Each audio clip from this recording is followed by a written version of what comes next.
never expected the US's second wave next fall. I suspected it as soon as they began lifting social distance restrictions. Like now, I feel it's right around the corner. Sorry to seem pessimistic. That's real. Because I'm thinking about it, when you go into these different settings, you could be, like I said, you could be clean as a whistle, not have been sick, not have been even affected by COVID-19. And then you go into a setting and people are coming into this setting again, and they don't know their COVID-19 status. So what does that mean? You're involved in concert settings with other singers who don't know. You're just happy to be back, performing in those venues, but everybody is not clear about their health in that regard. So that is something definitely to consider.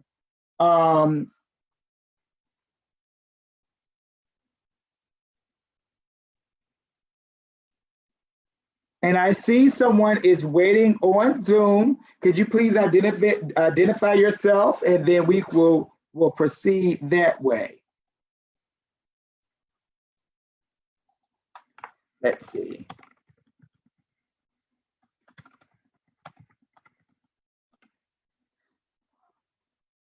Hey, Haywood. Hey, LaShonda. Hey, Christine.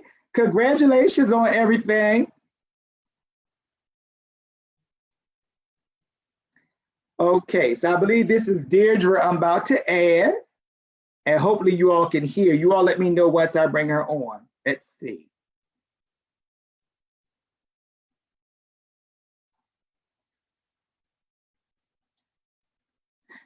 Good morning, Diedre.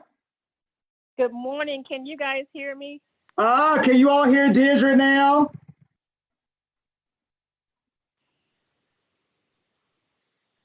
Can you all hear Diedre now? Diedre, speak again, please. Good morning. This is Diedre. Can you hear me? Okay. Can you all hear Diedre? Oh, good. Lester says he can hear you. So, Brother Lake, I'm going to bring you on as well in just a second. But Diedre, good morning. So, Diedre, I asked you the question earlier in the midst of my technical difficulties. Thank you so much for your patience. My goodness. Listen, so Diedre, could you please answer the question again for me that I posed so that people can hear your response, which was so eloquent. Thank you so much. Again, so as it pertains to entering back into the workforce via the performing arts or whatever you're giving professional setting, do you think there should be mandatory COVID-19 testing, and why?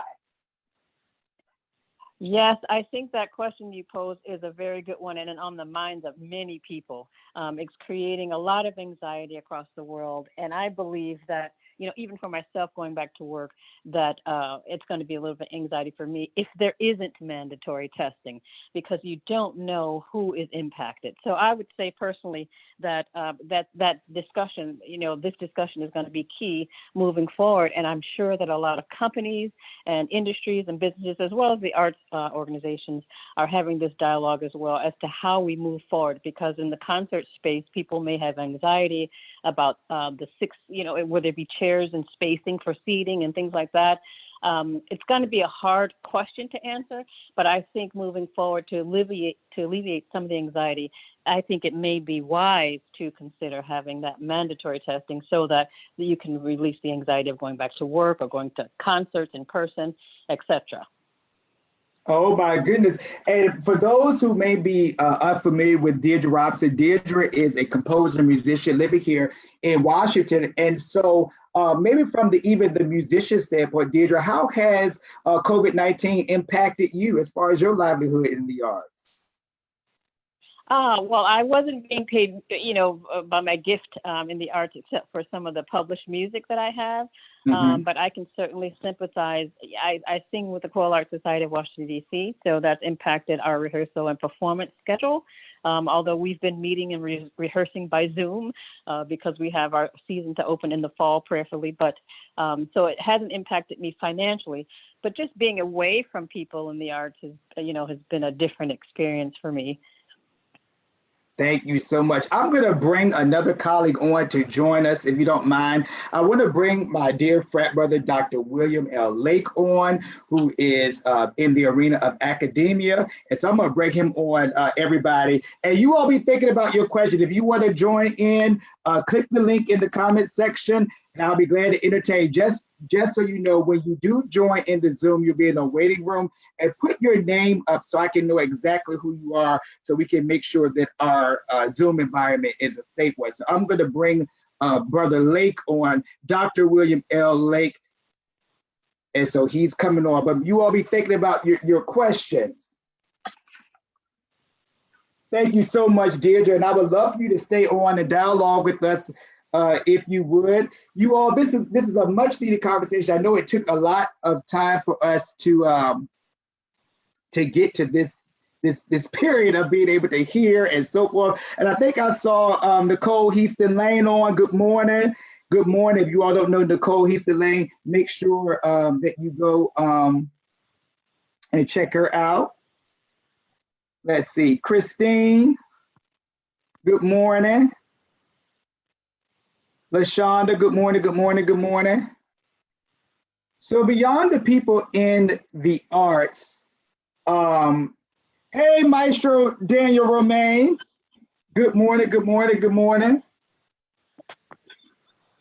Daniel, you would be a great person to come onto this Zoom.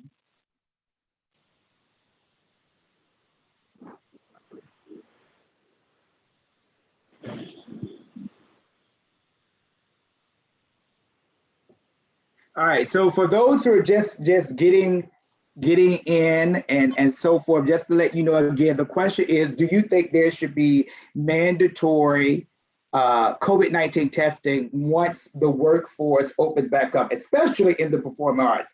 Again, I think about even myself as a singer and a conductor, when I'm standing in front of someone, I know beyond a shadow of a doubt, even though the person might not say, hey, oh, you just splattered me with saliva, I know that I have seen it and I've experienced it, where you're on the other side of someone's baton, and they're conducting or whatever, or they're talking to you, and their droplets might fly. You don't want to embarrass them or be embarrassed that that's happened. But so I think about that even as it relates to this whole COVID-19 situation. And so I think it's definitely a conversation that needs to be had in this regard. So again, I would love to hear your input, and please forgive me if I'm delayed in responding. Again, I'm trying to do this whole thing with combining the Blog Talk Radio and the Zoom and the Facebook Live, and I'm not sure how successful I am being with this, but I thank you all for being with me. And one thing Diedre had mentioned also in her conversation, she was saying that she was participating in the rehearsals with Choral Arts Society of Washington via Zoom. Diedre, maybe how has that been happening? Because I know even in my teaching, I've had some pros and cons with this. What has been your experience using the Zoom technology for rehearsal purposes? I think the only difference, can you hear me? Uh-huh. Can you hear me? Yes. You can hear me? Yes. Can you hear me? Sorry. Yeah, I think the only difference using the Zoom with the choral arts rehearsals has been the contactlessness. So the lack of physical, being in the physical with everyone. But the rehearsal itself, it goes exactly like if we were in person, where, Scott is, as you know, personable and an awesome conductor, where he gives a little bit of history about the piece and talks technically about the piece, and then he actually plays the piano there. Then we have our associate conductor and pianist, Brandon Straub. They then zoom into him, and he goes over a certain section. But it's kind of like us reading the music through Zoom. So it feels a little different because we can't hear all the voices. It's not like we're singing each part together, but we're actually, and they have a recording of the piece. I think it's Beethoven, Miso Solemnis, that we're working on for the fall for collaboration. But so I would say the only difference would be that there's the physical of being in the physical with each other and being able to hear a collective sound. That's a little different on Zoom because you don't quite get that. but it's good to see everybody's faces. You see everybody with their scores, and they're, learning the score as we go along. So it's a total adjustment, I would say, doing it via Zoom. Thank you. Oh, family. Good morning, Brother Dr. William L. Lake. Thank you so much for joining. So I was just asking Diedre her experience with the whole virtual rehearsal process on Zoom. Could you tell everybody a little bit about you and how you're using this in the realm of academia, and how is Zoom working for you or not?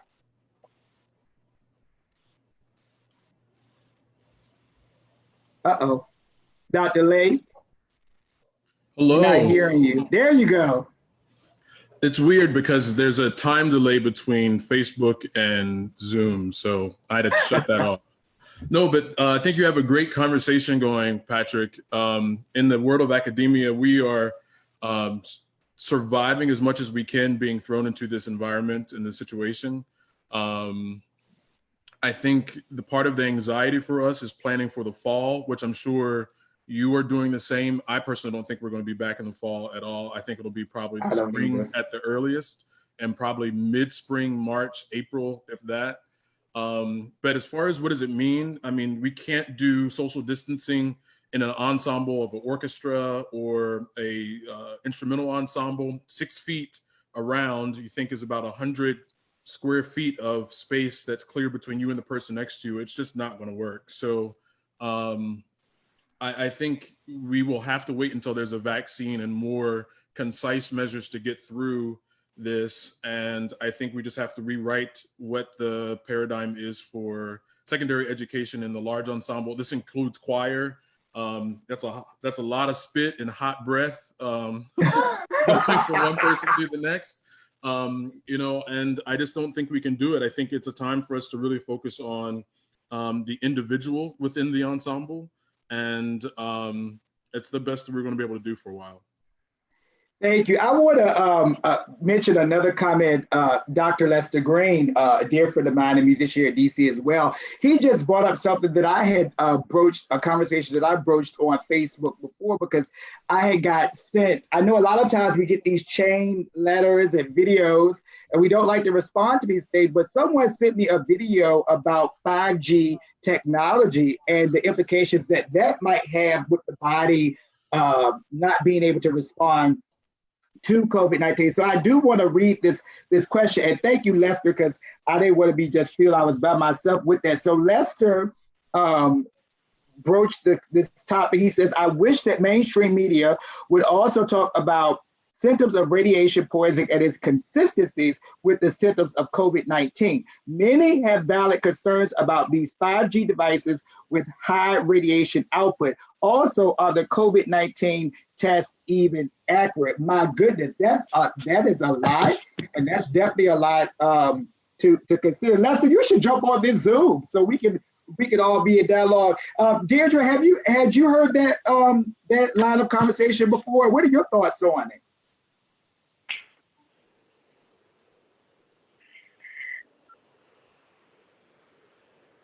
Diedre, you still there? Hello?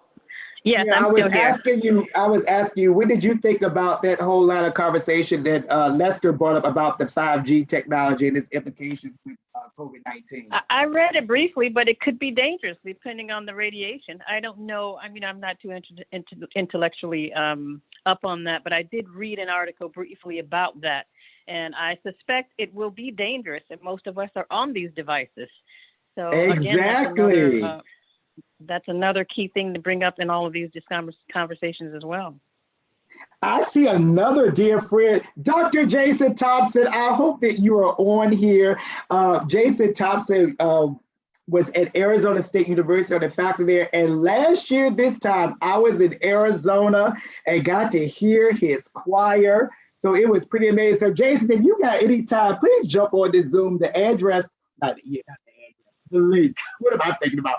The link is in the comments. I would love to have you a part of this conversation. Thank you.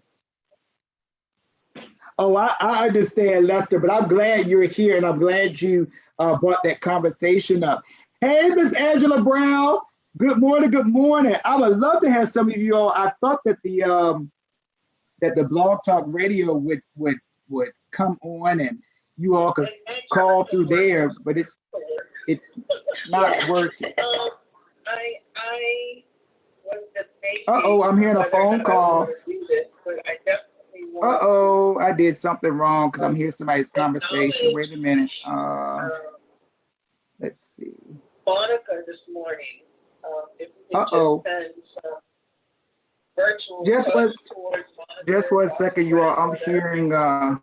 But I'm That's so glad to see her face or her virtual face. uh-oh, I'm hearing someone's conversation. What is that? Uh-oh. Okay, Wait a minute.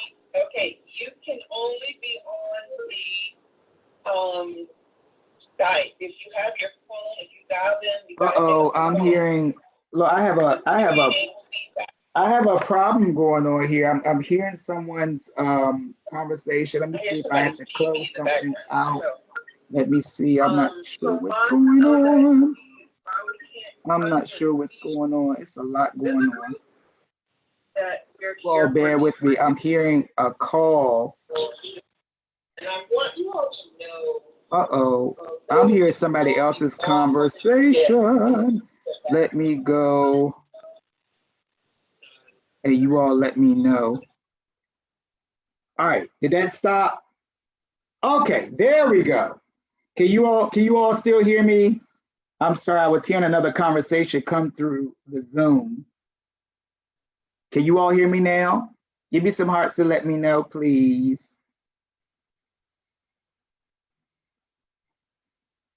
Okay, thank you, Janet. I just felt a problem. I was like, what is going on? Because I mean, you know what? These microphones, they pick up everything. So if you don't have, your device muted, baby, it will give you a full thing. So I want to get back into this conversation. Thank you all for being with me. I may have to revisit the whole idea about doing my Blog Talk Radio with this, but you all can definitely hear me and see me clearly with this. But I would love to have you all on.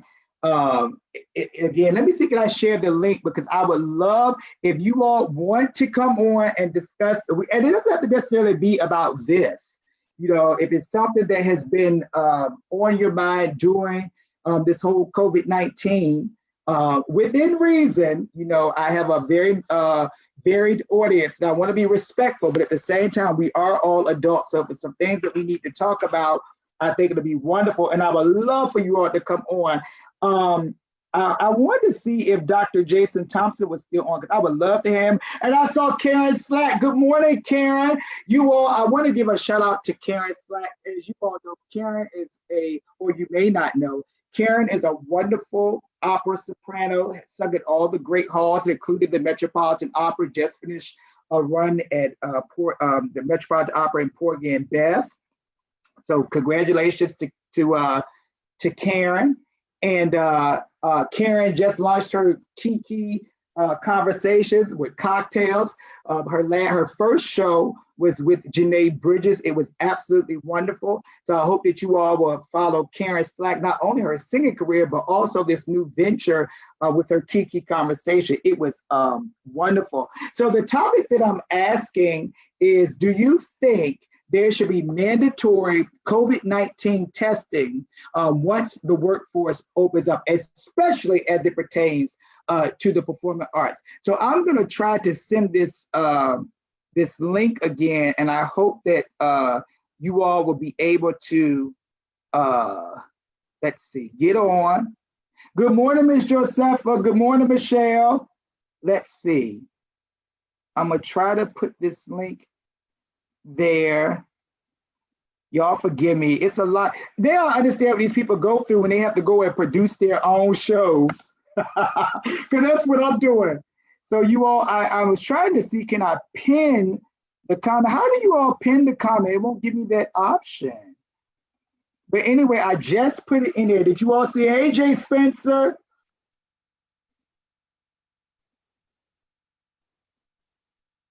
Hey, Brother Conrad. Hey, Anthony Ballard. Anthony, I would love for you to sign on to this Zoom.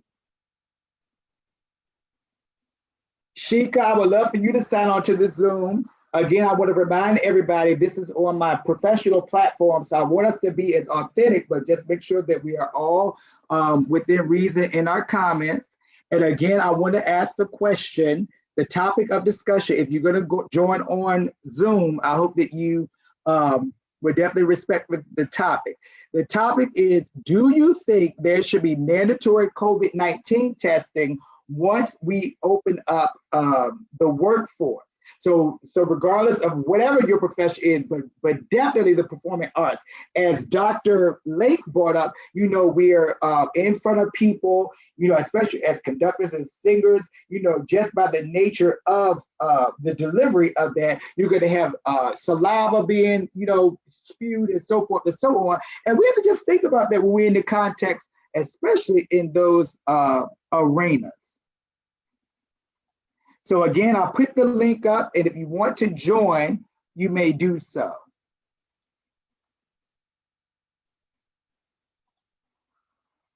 So what do you all think about that? Good morning, Sheikah, good morning. And Diedre just brought up something else. Will people be comfortable even returning into the performance concert setting? Let me tell you something about me. I don't care what's being said about if the economy opens up May, June, July, August, whatever. Listen, I believe that Patrick D. McCoy will be taking a hiatus from large-scale events. I will still cover events in my way. I will probably still cover the events in advance, but I'm not sure if I'm going to be ready to go back into a packed concert hall or a concert venue where you have to sit right beside somebody and with them in close proximity. I don't think that's going to be what I want to do. Yes, indeed, Brother Lake, because I know I'm guilty. When you're in front of somebody, you're trying to drive your point conducting, and then you're also talking or you're singing the part. Sometimes saliva flies. And the person on the other end don't want to embarrass you, so they're not going to say anything to you about it. But you've done it in many instances.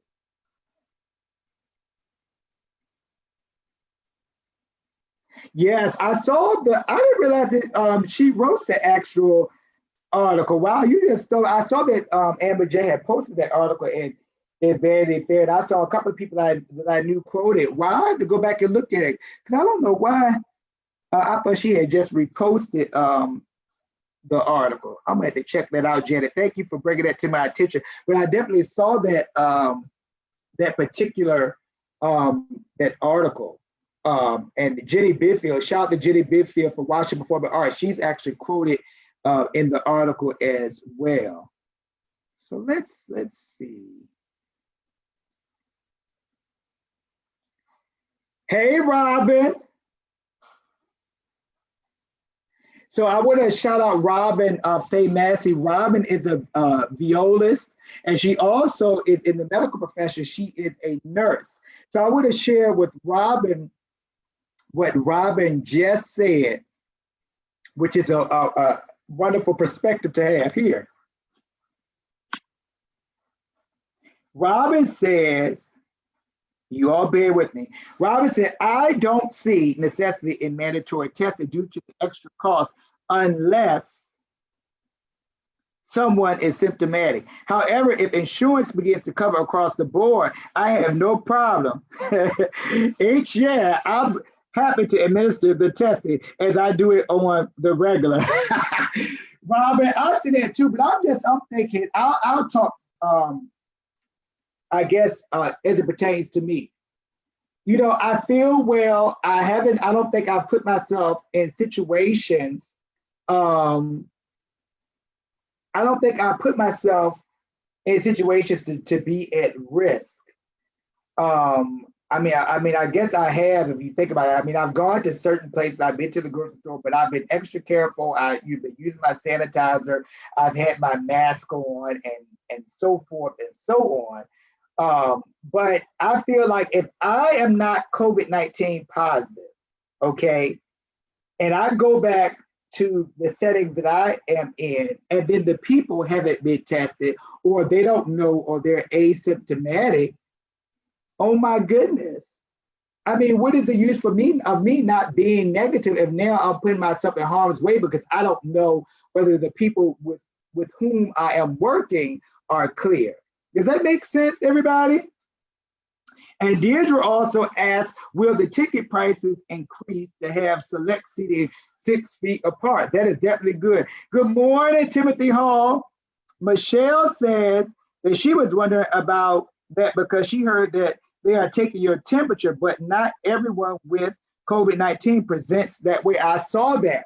And I also saw this video that a young lady who is a nurse here in Washington offered up the whole idea that COVID-19 symptoms present themselves differently in African American men and women. So that is something to consider also. Wow, thank you, Janet. I did not know she wrote the article. Thank you so much, because I saw when she shared it, I just saw Vanity Fair, but wow, thank you for letting me know this. I need to give Ann her props, because I thought that she was just sharing the article, and Ann is the one who wrote the article at Vanity Fair. Thank you so much, Janet, for letting me know, because now I got to really give her props. And Lester saying no to mandatory testing. Hey, Paul Bender. So I would love for you all to get on if you're interested in talking about the topic. And I have a few more things I want to talk about before I get off of here.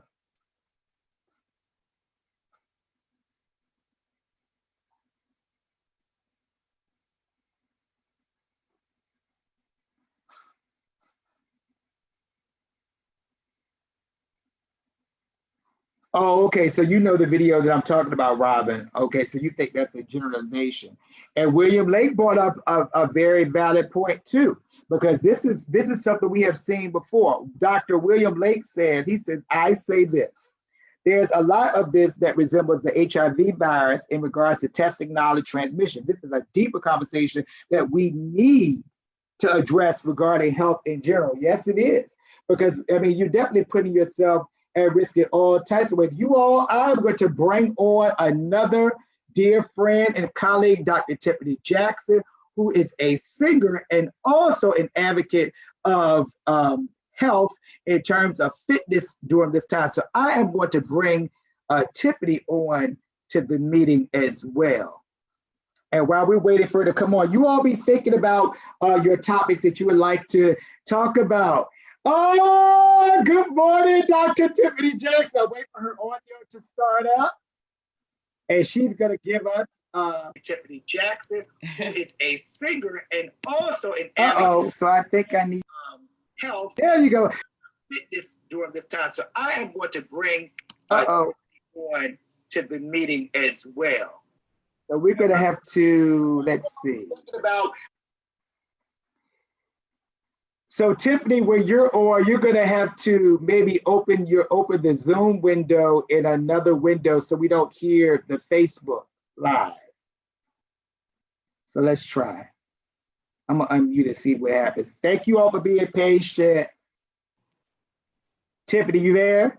I'm going. Wait one second. second. There you go. There you go. You're fine. Okay. So you're here. So everybody, welcome Dr. Tiffany Jackson, Yale graduate, fabulous soprano. Welcome. Tiffany, we're talking about this whole instance about COVID-19. Should there be, especially you're a soprano, you're singing all these concerts and things. What is your viewpoint about mandatory COVID-19 testing before other musicians and artists get on the concert stage in context with you? What are your thoughts about that?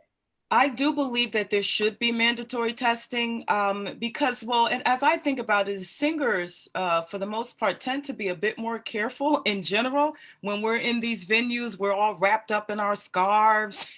You know, we have our disinfectant, we have all kinds of different things to protect us because as singers, we're often expected to greet the benefactors. We're expected to meet with people after the opera. We're expected to go to some type of reception after the opera. So for singers, the performance is one aspect of it and rehearsals. But after that, we have to do all the entertaining as well. It's expected. So for that reason, I think because of what is expected of us, I think it should be mandatory testing. You offer some points because, like you said, it's not just about you being on the stage singing. You have to interact at very intimate confines with people at these big receptions, and you're talking to them, and you get excited, and a little drop of the saliva go. Pop! And what does that mean for the other person if you don't know whether you're a carrier of it or they might not know? Y'all could just be just dancing the dance of COVID-19 and don't even know it. So that is definitely a valid conversation. Somebody just asked, could you sing your answer? That was a good one, Diedre. Tell her my Cash App is Necessary Diva. I know that's right. She said her Cash App is Necessary Diva. Yes, yes. And the whole idea of the antibody, that's another discussion. So, Tiffany, since I have you on this, I don't want to miss this opportunity. Could you talk to us about how are you, because you have made it your hallmark, your trademark to juxtapose the whole idea of fitness and being active, during this time as being a musician. Could you maybe talk about how are you being active and what is the benefits of definitely being active during this whole quarantine mode? Well, I have to say that right now I have a certification in personal training. I have a certification in sports nutrition, but I also am now studying for a certification in special populations. So because most recently I have been asked to help, I think it's 3 of my friends who are all singers who will remain nameless, who I'm helping with their health and fitness goals. The importance of exercise in general, I don't want to go way off topic, is that exercise is medicine. So it's a model that I think that we need to be very much aware of, but also our primary care physicians, that we need at least 150 minutes of exercise a week. So that could turn out for be 5 days a week, at least 30 minutes per session. Anything less than 150 minutes, a physician or someone like me would flag a particular patient or one of my clients. Why? Because it's called EIM. Exercise is medicine. It helps to retard osteoporosis. It helps to retard the aging process. It also helps to retard hypertrophy, where as we get older, we lose more and more muscle mass. So exercise is not just for the purposes of looking good, but it really is a prescription for health. How I have integrated into my life as a singer is I decided one day that I wanted to feel better and look better and feel more confident as a singer. I was never confident physically. I could open my mouth and make sounds, but I was never a confident singer. So when I started to work out 10 years ago, I found a level of confidence that I did not have prior to working out. So Mind, Body, Soul Building is the brand now. And I'm writing a book about this whole concept of train your mind to control your body that houses your soul. Thank you so much, Tiffany. So someone was asking, and I clarified. So Tiffany is a soprano, has a one-woman show, and hopefully you get to hear about that. But Tiffany is, as I mentioned, a soprano. Has, you know what? I know this is off topic, Tiffany, but can you talk about the experience of you shared the experience that you shared with Oprah? Because I'm always fascinated with that.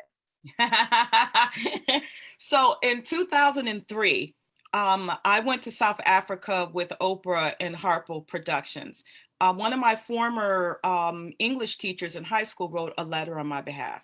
So wow. Oprah chose 3 people and I was chosen. It was like hitting the lottery, really. It was under the auspices of her book club. And that year they chose Cry the Beloved Country, right? Which musical adaptation is Lost in the Stars by Kurt Weill. Yeah. Yeah, so that's the book they chose, and I guess they made the connection between the musical and found out that I was a singer and invited me to go. So we went over to South Africa. This was before she built her all girls school.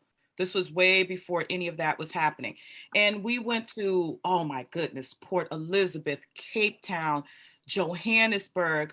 We went to Robben's Island where Nelson Mandela was in prison for years. And Oprah gave us journals. And on the front page of the journal, she wrote, Tiffany, you are going to love this beloved country beyond any singing of it, which is an indirect sort of quote from the book. And at the time, I didn't know what she was talking about. I said, ain't nothing beyond singing for me right now. You know what I mean? 2003. Singing was my life. It was my blood. It was my identity. So I thought, and now thank God for progression. I now understand, and I'm talking about this in my one woman show, that singing was not at all my purpose, but that singing was my path, that it has led me to a much greater purpose. So I have been diversifying for years now, and I'm seeing how many of my friends are now branching out and creating these new platforms on social media, because primarily their lives have been focused just on their singing careers. Now I'm seeing people branching out, and I'm so excited about that. I learned that lesson 10 years ago, that I could not rest my entire identity and purpose on my vocal folds. And so that's where bodybuilding comes in. The Oprah show happened, which helped me to think about my life beyond singing. And it helped me to think about my gift as something that just didn't belong to me, but how I could help to improve my greater community. So that's how the Oprah thing happened. I'm so excited about it. One day I'll be able to tell her to her face, thank you. I know that's right. Well, Tiffany, thank you so much for offering your thoughts on this whole thing. It's a much needed discussion, and I hope that somebody else will join on with us. Or you're welcome to stay on, or you can drop off. You could make that choice. But I'm so thankful. There was another discussion that happened a few days ago, that this wonderful singer in Germany, and I can't say enough about the conversation that he offered. Marlon Williford, who is an opera singer living in Berlin, Germany. And he brought up the whole idea, basically how things definitely should shift in terms of additional expenses that one incurs for different auditions and things like that. Basically, and just to give my opinion where I'm going at on that discussion is basically, before you had to pay for the air flight, the train, the hotel, all these things to get to these particular auditions.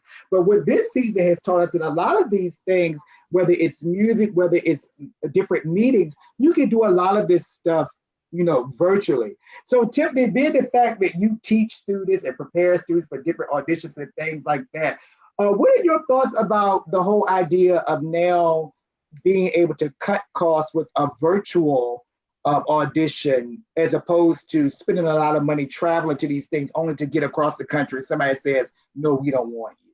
Right.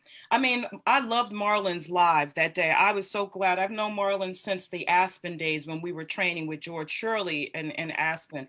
So I love his perspective. He's lived in Germany for a very long time. So he has a different perspective than most singers who reside here in the States. So I respect his opinion. I think I agree with Marlon, because I'm telling you, as singers, we give so much of ourselves. You know what I mean? Half the time we can't afford to buy a ticket to go to these auditions. We have benefactors supporting us most of the time. We're selling our souls to be able to get one audition in. We might get one aria in at that time. I tried once. I flew to Berlin to try a house audition. And that experience cost me about $1,600, half of which I had to borrow from my mama and my friends to get over there. And then I get there and they give me a sheet of paper and I have to declare my Fach. And I'm like, Lord have mercy, what is this? I never had to declare my Fach. I just walked into the room. And that's F-A-C-H, right? Yeah, F-A-C-H. Okay. like Bach.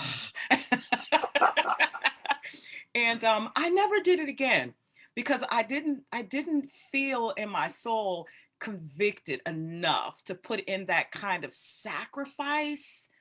You know what I mean? When I could figure out how to make things work in my own country, in my own surroundings and spaces that I've worked so hard to build community and networking.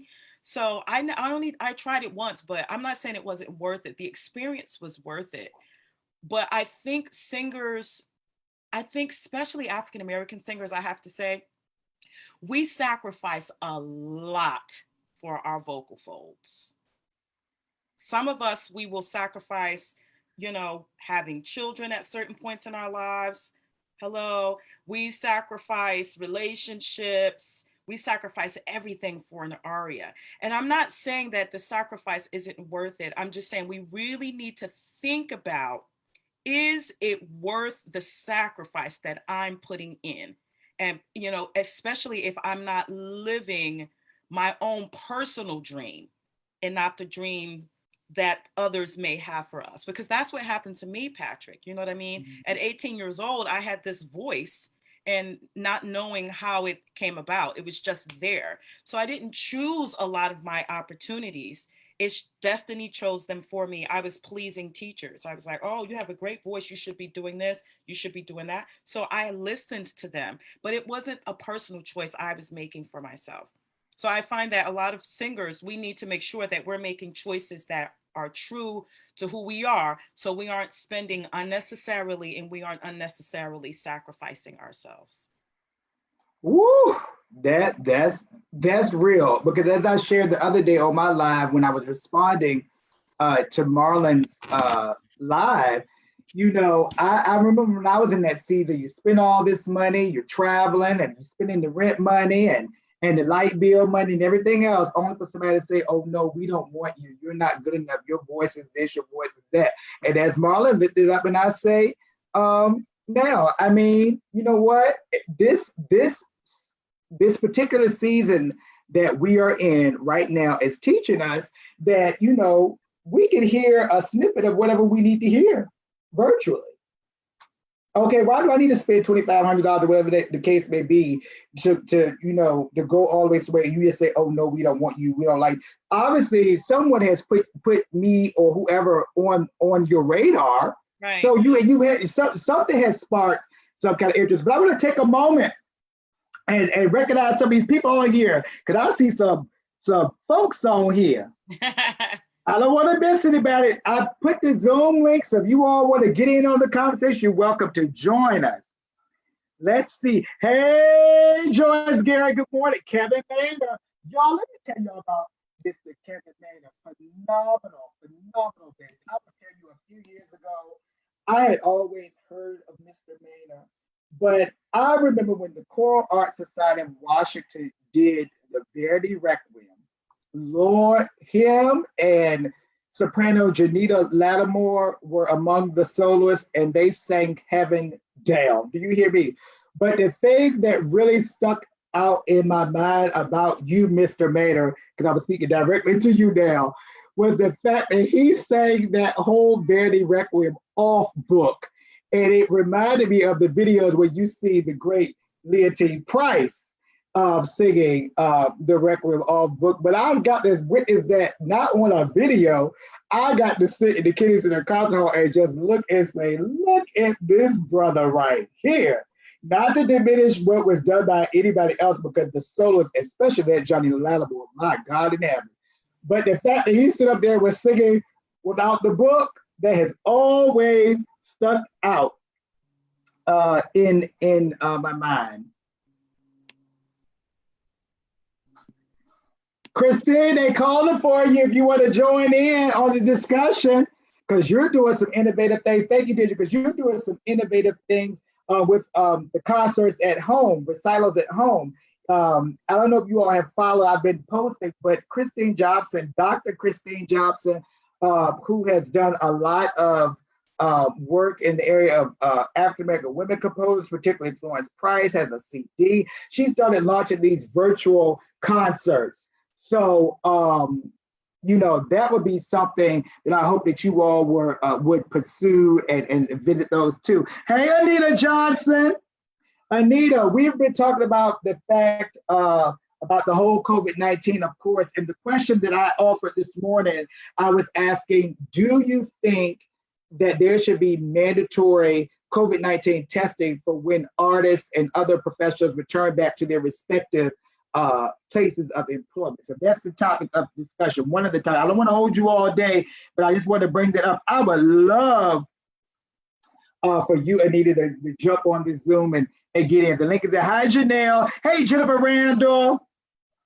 Hey, Emma Suari, Art Tree. Mandela, Brother Madison, what's your question? I would love to see it, and I know it's something beneficial. Hey, Jackie Lucas. And Diedre says, many artists are discovering all of their gifts and not resting on one. Y'all know I've talked about that for a long time now. That is the truth.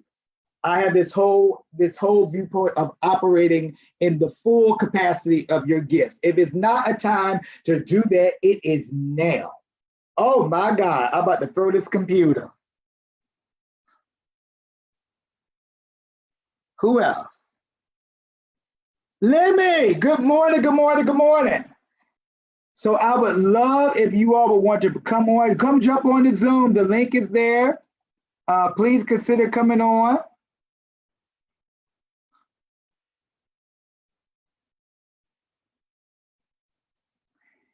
So my dear frat brother Madison asked, if you were to host a concert, who would you bring on stage? Now,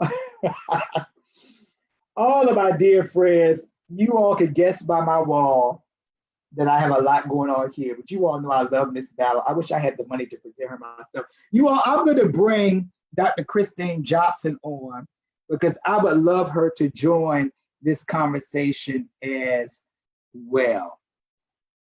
So Christine, I'm bringing you on right now. And let's see.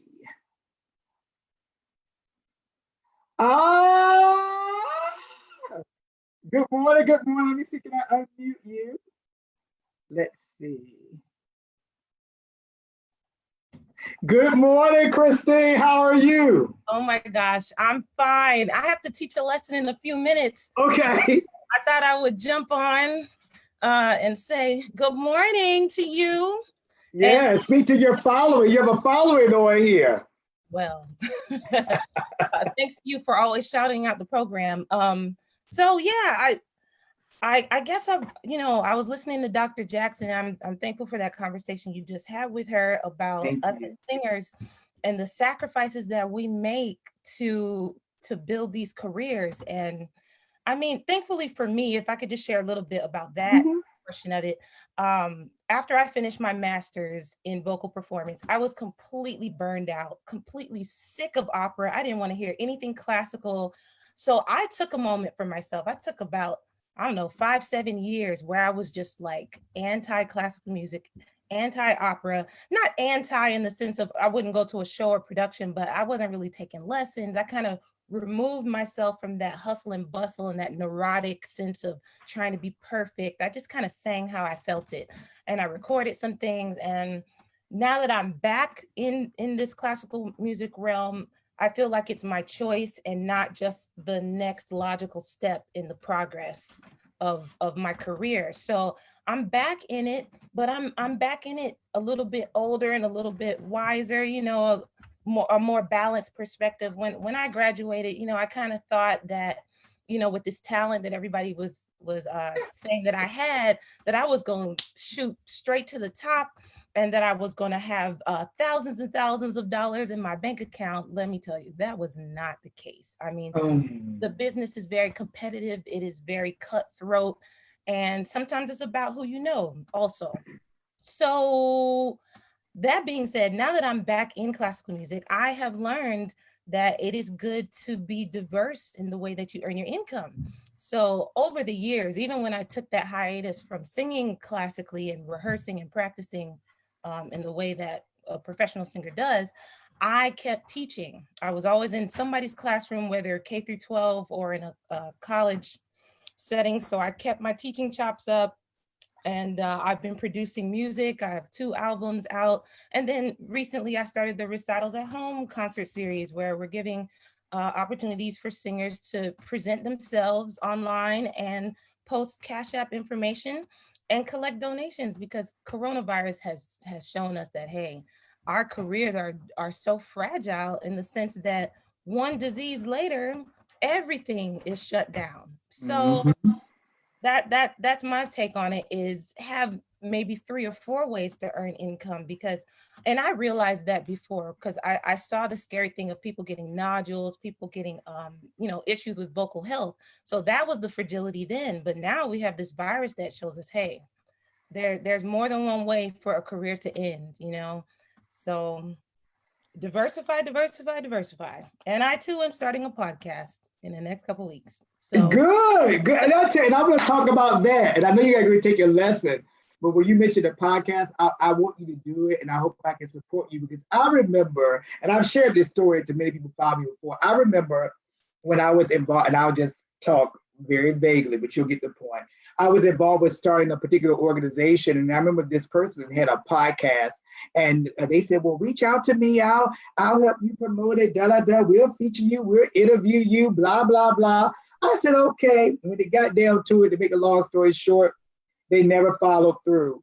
And when I found that the Blog Talk Radio platform, the basic platform, was free in itself, and it said host your own podcast, I said, okay, that's what I'm going to do. And so now we're 10 years later on this podcast across the arts. So, if one person can do it, guess what? You can do it too. That's the point. Well, Christine, thank you so much. I don't want you to be late for your lesson. But again, everybody who's on here, I hope that you all will consider following Christine's virtual concert series. And as she mentioned, it's an opportunity where she's hosting these artists, but also she's helping them to establish some kind of financial normalcy during this time too. Thank you, Christine.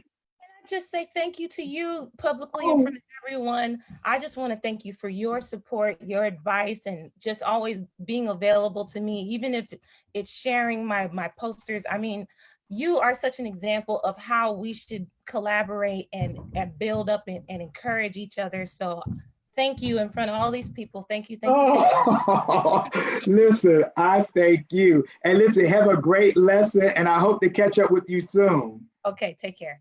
Okay.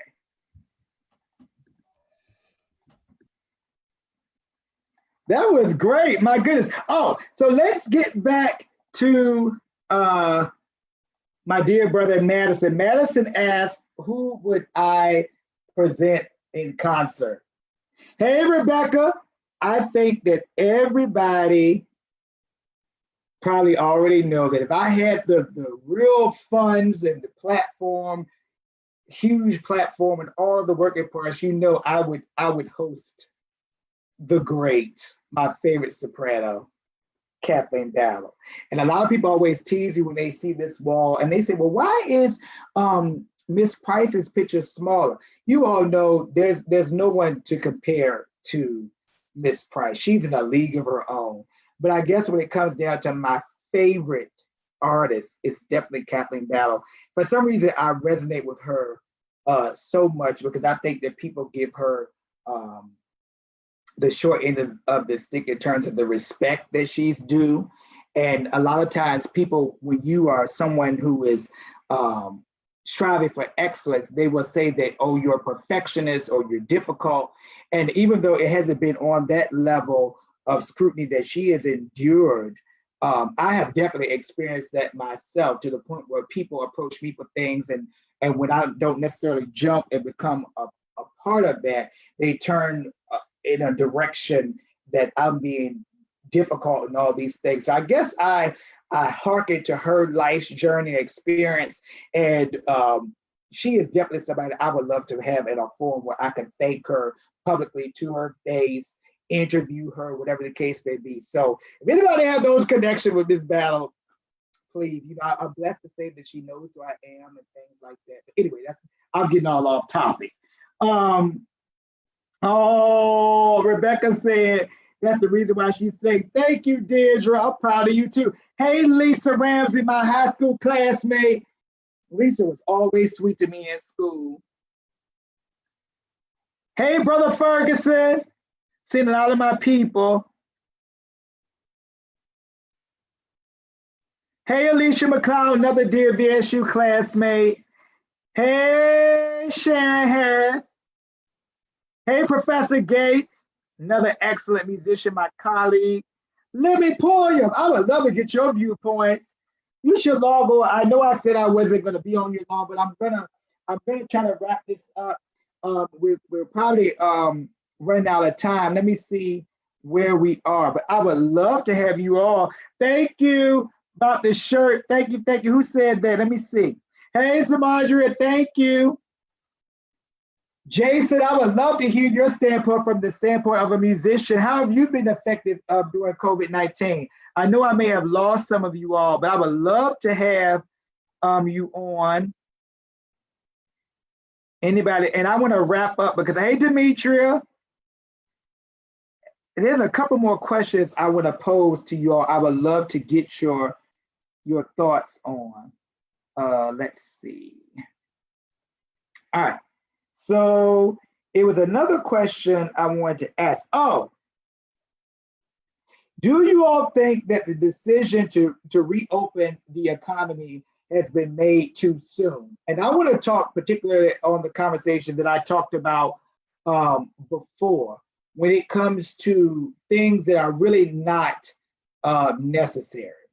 As you all know, in Georgia in particular, they opened up the whole beauty arena, barbershops, salons, nail salons, things of that nature. And if I'm not mistaken, the rest of the economy. So what are your thoughts on that? As I shared with you all, I do, and I'm not trying to stir up any confusion. I do think there's a certain demographic which would be at a disadvantage by that decision. Because I'm just going to talk about me as an African-American male and the needs that I have in terms of my hair and the grain of my hair and most other people who look like me. For me, I get my hair cut when I get to the barbershop. I get my hair cut every week. And before this, I'm in the midst of an environment where that's full of people and you just don't know. So I just think that that's something that I had generally been dependent on. And I had to make the decision, am I going to have a nice sharp cut or am I going to be in the casket and the mortician benefiting from me having a fresh cut and looking good? So for me, I do think it's too soon. I just think that, go and get your hair done or your hair cut or, getting your nails done or a manicure, pedicure, whatever the case may be, is not worth, your life. So, even during this time, even though as I shared with you, even during this time where I have not been getting my hair cut, I have still been sending a love gift, to my barber because I know that that is a financial burden when you're in that particular industry. Hey, Lord Herod. That's right. See? Fort Levine, good morning, good morning, good morning. Hey, Brandon Gillespie, good morning.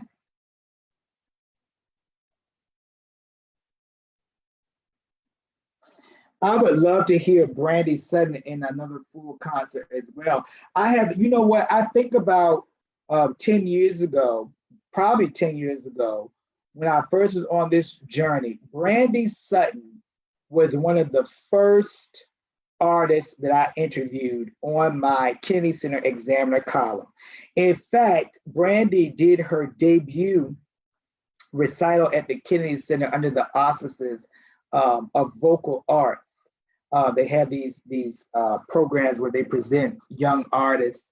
And I was so blessed and honored to interview her for that. And then she also did the recital. If I'm not mistaken, though, this particular recital, it was under the auspices of vocal arts, and it was at the Millennium Stage. And so I definitely am in agreement with Diedre that I would love to see her at the next step of that, maybe in the Terrace Theater in a full recital, or in the concert hall in a full recital. So maybe we need to push that, because Brandy Sutton is definitely an artist worth hearing on the major stages. Yes, that would be amazing. Yes, Diedre, we gotta put some bugs in some ears. Rebecca, you need to get on this Zoom with me before we wrap it up, because Rebecca, you all, is a wonderful singer in her own right, but she's also a makeup artist, and she's sharing some knowledge here. She says, as you know, I am a makeup artist with service companies in Philly, Virginia, and now Chicago. Although it is devastating to myself and my teams financially, it is too soon to open. The health risk to us and our clients is too great. Yeah, that's a lot to consider. And I think about that. Thank you, Rebecca, because even when I'm looking at the news, have you all noticed the news lately, how these news anchors, especially the women, have to broadcast from their homes? And so they have to really get it together on their own, whether it's their clothes, whether it's their makeup, their hair. I mean, it is more than a notion. It takes a lot of work to beautify. It truly does. Hey, Brother Ellis, good morning. So I'm thankful that you all joined me. Again, I apologize for the troubleshooting, and I think that I may just have to go ahead and do this whole broadcast situation via Zoom. I think this is working, but I was trying to figure out how I could do this on my Blog Talk Radio. Hopefully the conversation was translated onto Blog Talk Radio. I think that what happened is you probably can't hear the other person on the other end. Hello, Brother Salters. Happy belated birthday. You all, Stephen Salters, who just joined, phenomenal baritone. I know him through my past relationships with the Washington Chorus. Stephen has performed with the Washington Chorus numerous times under the baton of former director Julian Wagner. Oh, I want to talk about that. You all, shout out to the Washington Chorus and Stephen Beaudoin. Stephen Beaudoin, who's the executive director, has been hosting this wonderful TWC TV on YouTube and so forth. But this one that's coming up on Wednesday is a special one, because they will interview all of the most recent directors of the Washington Chorus. They will interview Julian Wagner. They will interview Christopher Bell. They will interview the legendary conductor Robert Schaefer, and then they will interview the incoming conductor Eugene Rogers, all on the next episode.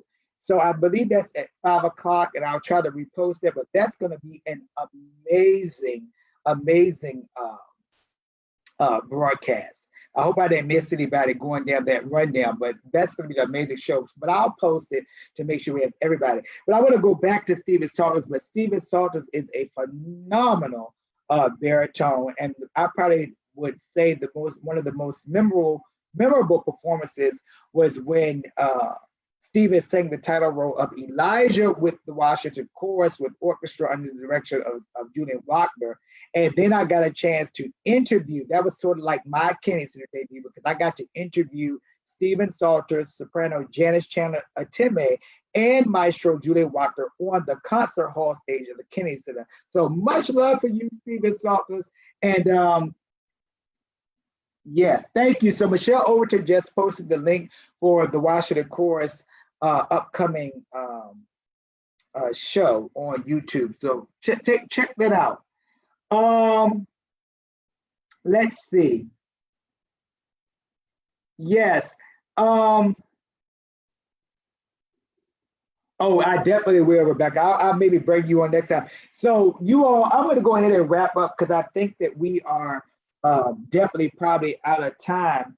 But I wanted to get on and say rise and shine. We'll revisit this, but let me say a couple of things before you all leave me. I hope that you all will tune into Facebook today at 5:30 Eastern Standard Time, as Lincoln Center will be cross-posting a memorable historic concert by the late Jesse Norman. It's a concert broadcast from 1997. They're going to cross-post that on their Facebook page, and they're going to cross-post it on my journalism page. And I hope that you all, I know there are many places you can see it, but I hope that you all will check out my Patrick D. McCoy journalism page and watch it from there, because this is a big opportunity for me to really get my brand out there. And the fact that Lincoln Center will be broadcasted from my page, I'm definitely honored. Again, there are numerous other places you can do it. They're also cross-posting this with the magnificent musician Damian Sneed, who of course is one of the late Jesse Norman's longtime collaborators and accompanists.